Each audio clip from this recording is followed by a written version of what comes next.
All right, let's answer some questions from TikTok. So as I mentioned, I post a decent amount of podcasting related content over on TikTok, a lot of clips from this show, as well as some other just kind of random podcast tips and things like that as they cross my mind. And naturally, people who watch those videos will chime in occasionally with some questions. And I thought I would pick a few of them and answer them here today. So first question is, what camera do I use to record my podcast? So the camera that I have before me here that I am currently looking into is the Sony a6500. This would not be my first choice as far as like cameras that I own. This wouldn't typically be my first choice of camera to use for the podcast, only because it's a little bit older, little bit noisier as far as the footage is concerned. Basically I have a Sony a7 III and Sony a7 IV back here, but the thing is that these two cameras are kind of like, these are my workhorses. These are the ones that I take with me whenever I go on work trips or if I'm doing any kind of paid work or anything like that. And my Sony a6500 right now is all hooked up. You know, it's got a teleprompter connected to it. It's running cables out to an external recorder. To switch a camera out, you know, replace the a6500 with one of these would take a while. So really, I use the a6500 because it looks good enough and it's more of a convenience thing. I don't use the a6500 really for anything else. In fact, all the cameras that I have in here are pretty much stationary in this room, and I rarely, if ever, take them down to use them for something else. But long story short, I use the Sony a6500 and I record it two places actually, into an external recorder, which is above the camera, as well as into OBS, which is on my computer. I export an outbound 4K feed, so it looks nice and sharp. But ultimately, yeah, if you're looking for a budget option for a podcasting camera, the a6500 works pretty well. I also have this angle here is the Sony ZV-1. Talked a lot about this one. This is a great kind of all-around camera if you're looking for one camera that you can kind of take with you for vlogging or to do the podcast. It has an outbound video feed and has decent quality. I like this camera. I also have this camera back here, which is the Sony RX100 Mark V. I've had it for a number of years now. This one's a little bit older. I wouldn't recommend buying this one. This was actually like $1,000 when I bought it, which was quite a bit of money. It's got a Zeiss lens, cool little, very compact camera, still holds up today. I probably wouldn't buy it though. The ZV-1 here is actually cheaper. So if you're going to get a compact camera for podcasting, get the ZV-1. I just happen to have this, don't use it a whole lot for anything else really anymore. So it fits very nicely here in my studio. By the way, when I'm exporting my feed from the a6500 into my computer, I'm using a log style picture profile on the a6500, and then I'm applying a LUT within OBS after the fact. So, and you don't have to do it that way. I just like to have a little bit more control over the look and the colors and the and the exposure of my footage. Sony cameras, at least some of the older ones, the reds tend to be a little bit off, so you kind of have to adjust those a little bit. You kind of got to play with the skin tones a little bit sometimes. So I export in a version, kind of a custom version of log, run it into OBS, and within OBS, I apply a LUT, and that's what gets baked into the final recording within OBS. If you want to hear more about that, leave me a comment. I can kind of expand on that a little bit more. Anyway, moving on.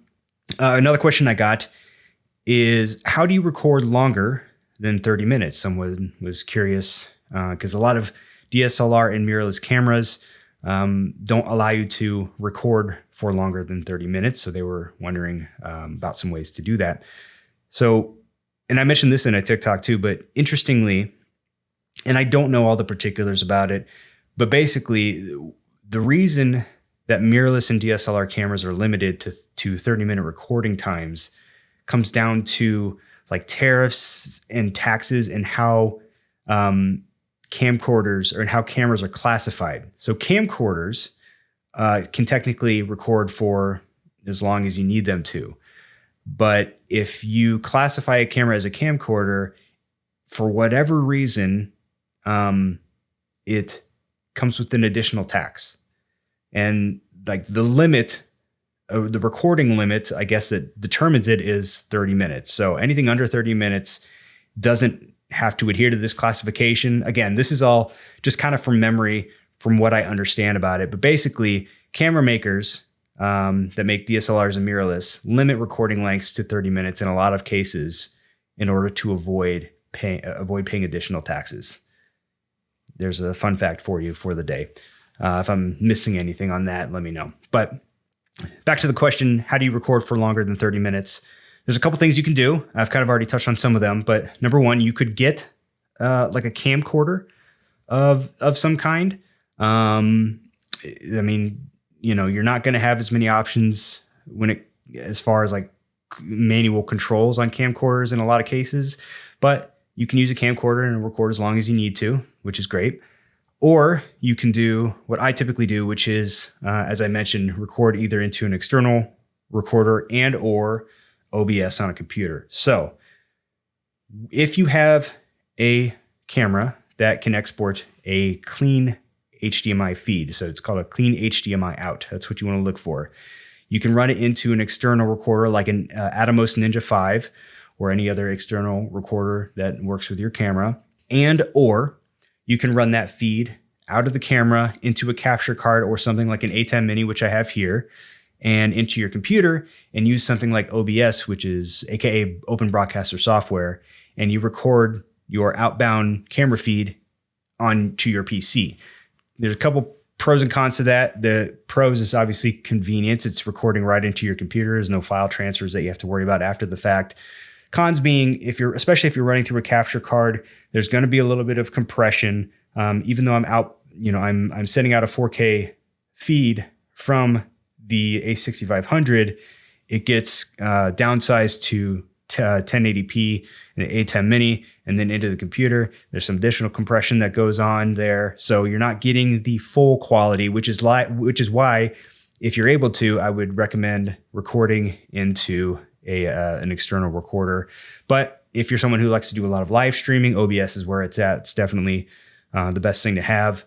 And you can tweak the settings to improve your quality. You're also limited a little bit to kind of the speed of your computer that you're using, as far as, you know, what recording quality you can have. But those are a couple different options for you. If you are going to be really doing any one of those options, whether it's an external recorder or OBS, you also want to have a camera that you can set it to where it can stay on for extended periods of time. So for example, some cameras will allow you to plug in like a micro USB or USB cable, and then, you know, plug it into a USB power outlet. On the A6500, I bought just a dummy battery that basically replaces the regular battery, and then you just plug it into an outlet so that it'll stay on at all times, never turns off. And by the way, when you do it this way, you don't have to hit record on the camera. In fact, that's the whole point. You just turn the camera on, and then the outbound feed gets routed to wherever you want it to go, and the camera just stays on. So then you can record in those other places and not within the camera. I hope that makes sense. Okay, so, and then someone was basically asking for clarification on that in a video that I posted on TikTok. They're wondering how to record a camera feed. They said, so basically you're not recording with the camera, you're simply recording what the camera sees, which is, yes, technically true. So again, to kind of reiterate what I mentioned, you want to have a camera that offers a clean HDMI output, and that outbound feed, and what a clean HDMI output is it's just a clean feed without any of the overlays. So if you've ever used a DSLR or mirrorless camera, you've probably looked at the back LCD screen and you see little, you know, text and things like that on the screen to tell you what your frame rates are and shutter speed and all that kind of stuff. If you have a clean HDMI feed, it has none of that. It just has what is being captured by the camera. So essentially, you are routing that feed out of the camera into some kind of external recorder, whether it be an Atomos Ninja or OBS on your computer. But that's what you're doing. And then, again, kind of related to that, someone asked, why would you record on a mirrorless or DSLR as opposed to, say, something like a camcorder? And really, the best answer to that I can think of really comes down to quality. Camcorders do not offer a lot of the flexibility that you have with a DSLR. You lose a little bit of some of the manual controls. The lens is a little bit limited, you know, at least with like the A6500, you can swap out the lenses. You can set all of your exposure controls. You have more control over the look and feel of the footage, different picture profiles to choose from, those types of things. If you're not as well versed in using DSLRs and mirrorless cameras and working with those manual features, and if you're not quite as concerned about the quality of your video, a camcorder would work just fine for you. You know, if you would much rather have something that you can pull out of your pocket, press record, and be off on your way, then that could work for you. But if you want to have that flexibility to be able to really dial in the quality of your video, that is why you would want to choose a mirrorless or DSLR. In a lot of cases too, it comes down to budget. You know, mirrorless and DSLR cameras are typically more expensive because you got to buy the bodies and the lenses separately. So things to consider, but that's why at least I use a mirrorless or DSLR and not something like a camcorder.